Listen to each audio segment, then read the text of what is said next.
എല്ലാവർക്കും നമസ്കാരം. നല്ല ടേസ്റ്റി ആയിട്ടുള്ള ഒരു സാമ്പാർ പൊടി എങ്ങനെയാണ് വീട്ടിൽ തയ്യാറാക്കിയെടുക്കുന്നതെന്ന് നോക്കാം. ഒരു ചുവട് കട്ടിയുള്ള പാൻ ചൂടാക്കി അതിലേക്ക് 2 ടേബിൾ സ്പൂൺ വെളിച്ചെണ്ണ ഒഴിച്ചു കൊടുക്കാം. വെളിച്ചെണ്ണ ഒന്ന് ചൂടായി വരുമ്പോൾ തീ ഒന്ന് കുറച്ചതിന് ശേഷം 2-3 ചെറിയ കഷ്ണം കായം ചേർത്ത് കൊടുക്കാം. കായപ്പൊടി സാമ്പാർ പൊടിയിൽ ചേർക്കാതിരിക്കുന്നത് നല്ലത്. ഇതുപോലെ കട്ടിക്കായം വറുത്തെടുത്ത് ചേർത്ത് സാമ്പാർ പൊടി തയ്യാറാക്കുമ്പോൾ ഒരു പ്രത്യേക ടേസ്റ്റ് തന്നെ ഉണ്ട്. ചെറിയ തീയിലിട്ട് കായം വറുത്തെടുക്കണം. ഒരുപാട് തീ കൂട്ടിയിട്ടാൽ കായം പെട്ടെന്ന് തന്നെ കരിഞ്ഞു പോകും.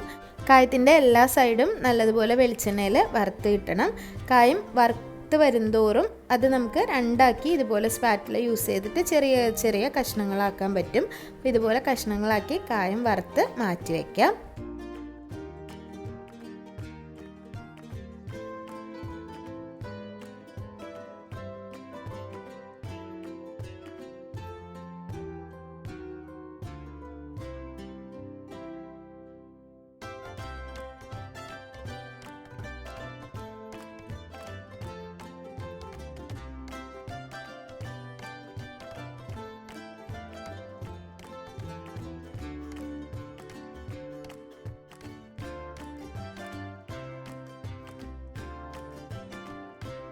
ഏകദേശം ഒരു 10 ഗ്രാം കായമാണ് വറുത്തെടുത്തിട്ടുള്ളത്.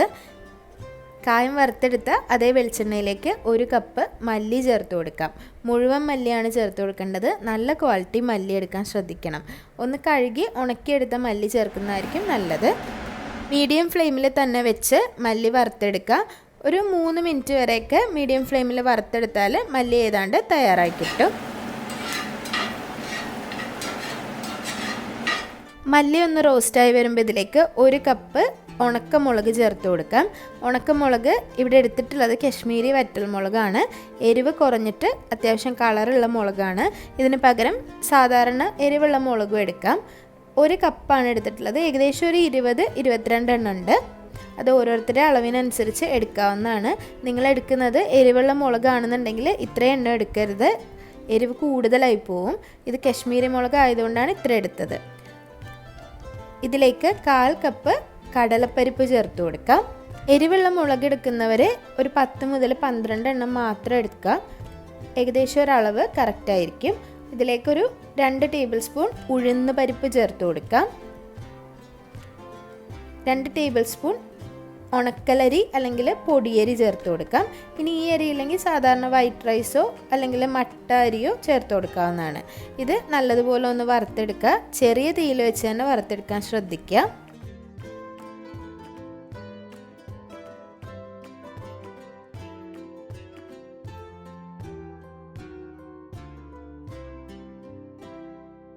ഈ ഇൻഗ്രീഡിയൻസ് എല്ലാം ഒന്ന് വറുത്ത് വരുമ്പോൾ ഇതിലേക്ക് 1/2 കപ്പ് കറിവേപ്പില ചേർത്ത് കൊടുക്കണം.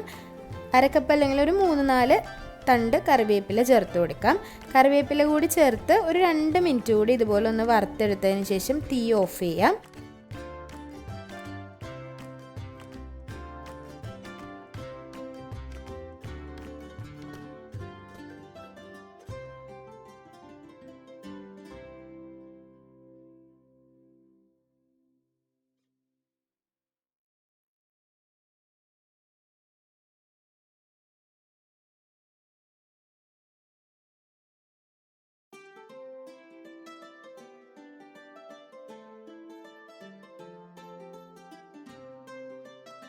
പാകമായോന്ന് അറിയുന്നത് കറിവേപ്പില എടുത്ത് കൈകൊണ്ട് ഇങ്ങനെ ആക്കുമ്പോൾ കറിവേപ്പില ഞെരിഞ്ഞു പോകുന്നതാണ് അതിൻ്റെ ഒരു പാകം. അപ്പോൾ അതാണ് ഈ ഒരു ഇൻഗ്രീഡിയൻസും പാകമായോന്ന് അറിയാനുള്ള ഒരു വഴി. ഇത് വറുത്തെടുത്തതിന് ശേഷം വളരെ പെട്ടെന്ന് തന്നെ ഈ പാത്രത്തിൽ നിന്ന് മാറ്റി വയ്ക്കണം. അല്ലാന്നുണ്ടെങ്കിൽ അടിഭാഗത്തുള്ള ഇൻഗ്രീഡിയൻസ് എല്ലാം കരിഞ്ഞു പോവും. ഇതിലേക്ക് നേരത്തെ വറുത്ത് കോരി വെച്ചിട്ടുള്ള കായം കൂടി ചേർത്തിട്ടാണ് സാമ്പാർ പൊടി പൊടിച്ചെടുക്കുന്നത്. അതുകൂടി ചേർത്ത് ഈ ഒരു പാത്രത്തിൽ നിന്ന് വേറൊരു പാത്രത്തിലേക്ക് മാറ്റി ചൂടാറാൻ വേണ്ടി വെക്കണം.